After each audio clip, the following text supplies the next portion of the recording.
تمام. رأيت يا شيخ كأني لبست أجنحة من ريش، كانت كبيرة جدا وفيها عظامها متينة، والأجنحة هذه كبيرة جدا، يعني تملأ المشرق والمغرب. فطرت بها للسماء فوق، ما أعرف وين رايحة، لكني أطير فوق فوق فوق إلى أن وصلت إلى مكان، فرأيت فيه مهندسة معمارية مشهورة هي عالميا، اسمها زاها حديد، لكن ربي توفاها في هذيك الأيام اللي أنا رأيت فيها الرؤية.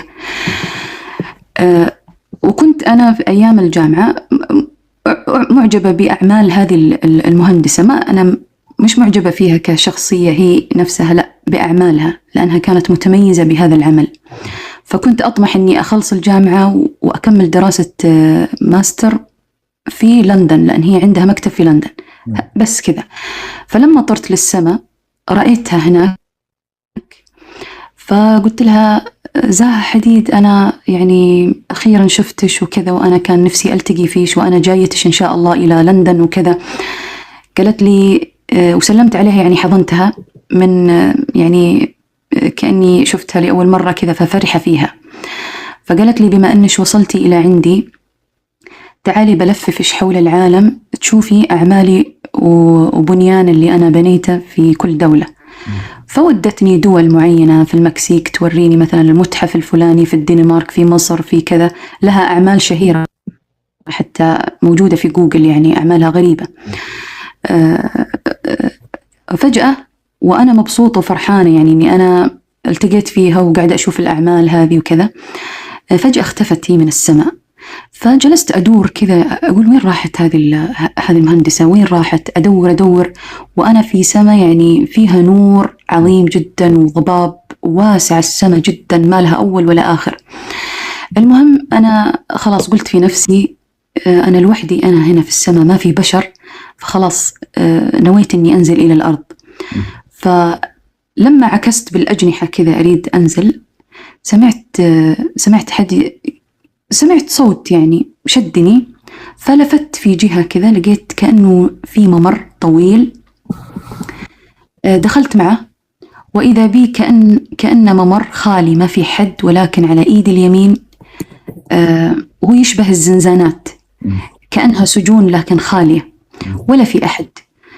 فأنا جتني رهبة شوي من هذا الممر، وإنه يعني إنه ما في حد، فقلت خليني أنزل. فلما جيت وقفت على الفوهة، هي كانت عبارة عن فوهة وأنا دخلت منها، فلما وقفت على الفوهة بأنزل، سمعت حد يقول لي أصبري، افتحي هذا الباب، إذا حبيتي تفتحي افتحي، وإذا ما حبيتي انزلي. أنا طبعا نظرت على يميني، فلقيت باب خشبي شكله قديم وقصير ومسكر، وما بينه وبين الفريم اللي فوق في فتحة. يعني قلت أنا في نفسي، قلت ما بفتحه، بس لعلي أنظر من هذا المكان يمكن أشوف شيء، وأنا متخوفة يعني ما أريد أفتحه.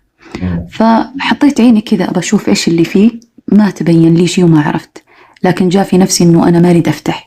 فوقفت على الفوهة ولبست الأجنحة هذه عشان أنط، يعني خلاص أمشي للأرض. فقلت في نفسي طيب أنا مش خسرانة شيء، بفتح أشوف وبنزل. فمسكت الباب كذا بشجاعة، يعني قلت خليني أفتح. ففتحت الباب، وإذا بي أرى جهنم، وشكلها فظيع جدا يعني، ورأيت الملائكة سود وغلاظ، أنا ما أشوف في وجوههم بس أشوفهم من مقفاهم يعني، وكانوا طوال ومعضلين وشكلهم يعني مخيف جدا. حتى رأس الواحد فيهم كانت طويلة وشعره طويل ومربوط، يعني مسوي ذي الحصان مربوط شعره، وكان ثابت في مكانه ويضرب بالصوت، يضرب نساء، وفي أعلى فوق يضرب رجال، وأنا أسمع صوت الرجال كان أعلى من صوت النساء، مخيف جدا. فتذكرت الآية ولهم إن شاء الله ما أكون حرفها، ولهم في جهنم اللي فيها كلمة غواش، لهم في جهنم مهاد ومن فوقهم غواش. أيوة.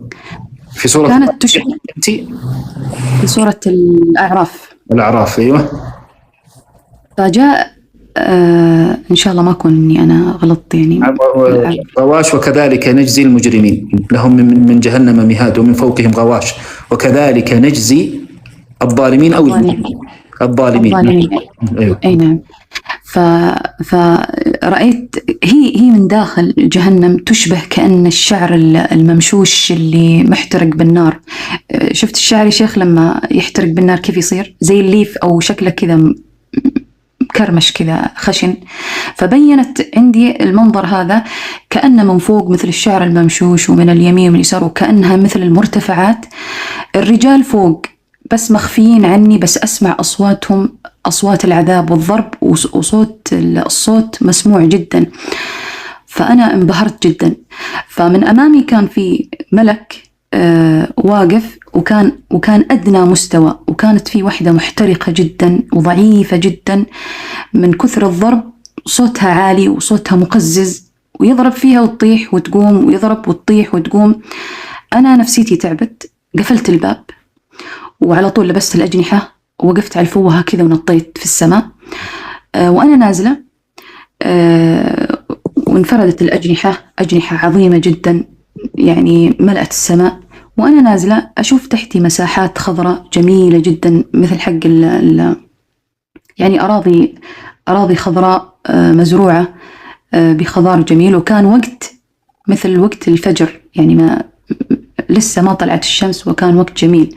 وأنا نازلة أقول في نفسي سبحان الله، أنا وين كنت وإيش هذا اللي أنا رأيته وين هذه المهندسة راحت. فكانت نفسيتي حلوة في المنام، يعني كأني كنت في رحلة وعدت بشيء. وكان نزولي جميل، أنا لما أنزل أشوف المساحات الخضراء كان جميل جدا. بس انتهى المنام. طيب شوفي، أولا الرؤية قوية خلاص. أنت ذكرتي هنا عدة رموز وقلتي عظام ومهندسة وبناء، صح ولا لا؟ هذه احنا نسميها في علم التعبير رموز بينها قاسم مشترك. هذه رموز مشتركة. أنت بعدها انتقلتي، أنت واضح من بعد الرؤية فين انتقلتي لدولتين ولا 3 دول ولا دولة واحدة بعدها؟ لا ما انتقلت مكاني ما سافر. أنا مش مالي في السفر يعني في الإمارات. بعد الرؤية أنا أتكلم عن 8 سنوات. هل أنت انتقلتي من مكان إلى مكان بعدها؟ بس نقلت بيت بس داخل دولة. أنت فين؟ نقلت. أنت وقت 8 سنوات فين كنتي؟ في الدولة في الإمارات. أنا متربية في الإمارات يعني عايش فيها. ممتاز. بس انتقلني بس من بعدها بفترة يعني دقيقة. فترة. ممتاز. يعني أنت وقتها انتقلتي بس فقط، ما انتقلتي من بلد، انتقلتي من بيت لبيت. ممكن من إمارة لإمارة، بس قبلها أنا كنت في الجامعة مغتربة في إمارة ثانية. فلما تخرجت جيت على يعني مدينتي اللي أنا ساكنة فيها. أيوة، لأنه الجناح هذا واضح من رؤية أنك انتقلتي من مكان إلى مكان عشان نبين لك.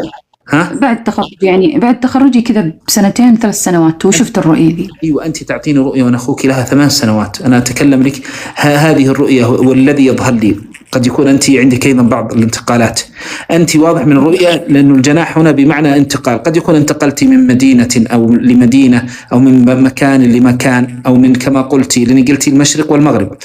فهذا دليل هذا رموز انتقال حصل لك. أول شيء انتقال. الأمر الثاني أنت أسستي عمل.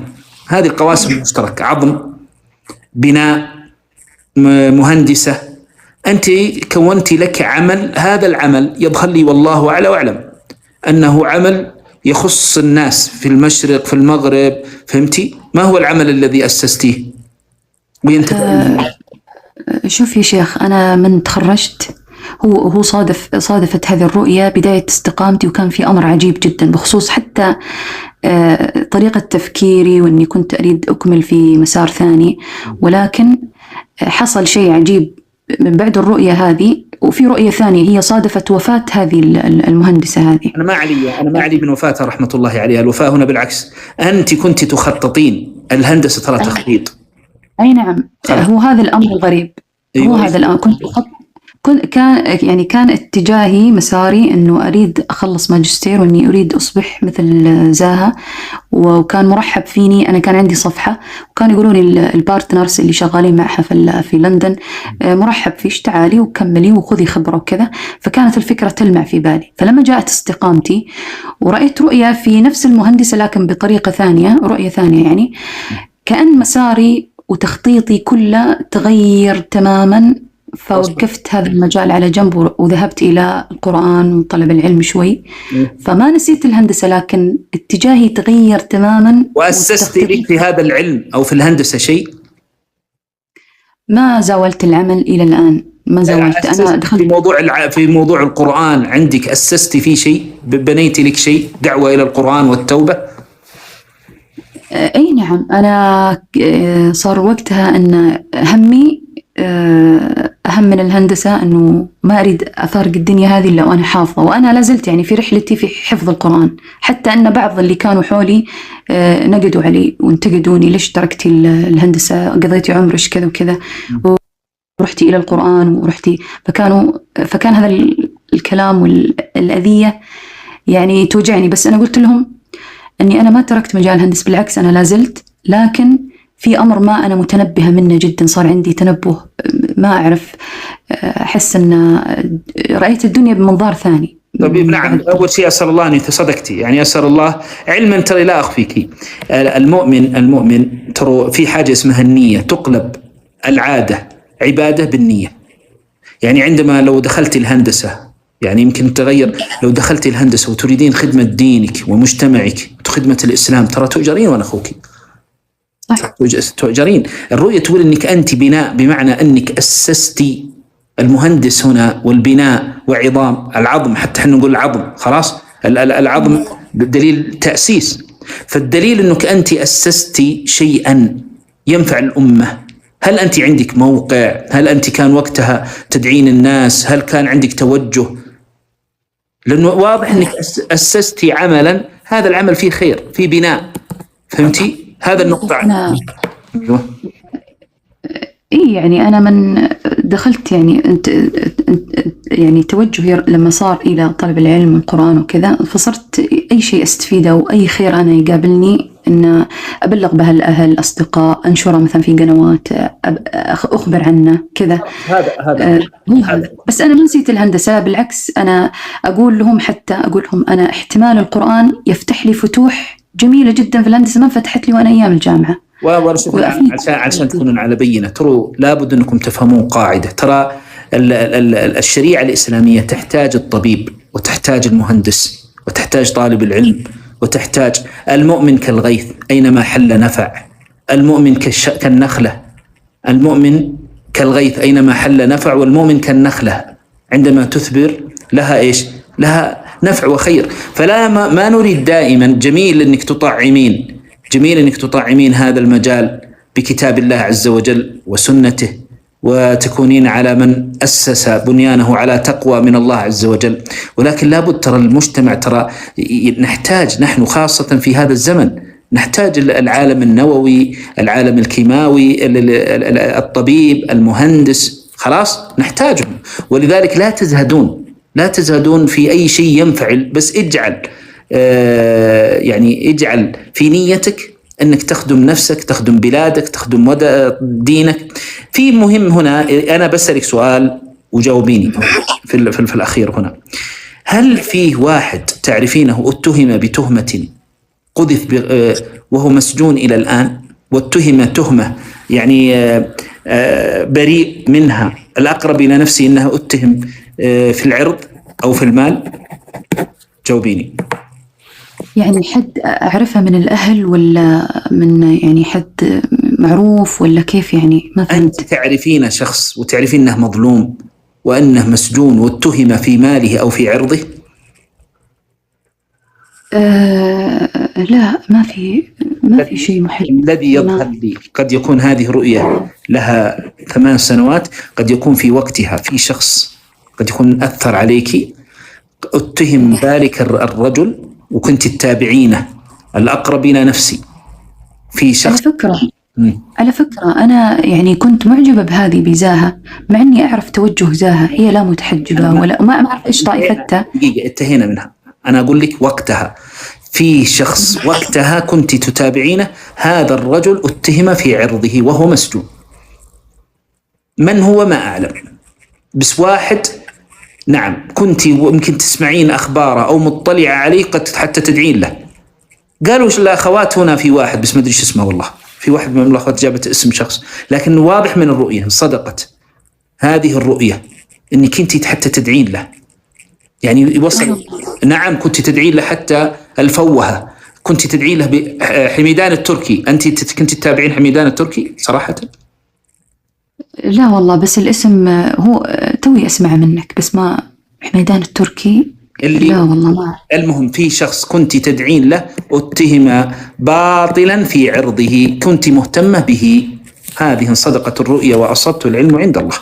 هذا الذي ظهر لي من الرؤية وأنا أخوك. خلاص يا شيخ تأذن لي بس في رؤية قصيرة، معلش سامحيني والله. خلاص جزاك الله خير يا شيخ، رفع الله قدرك.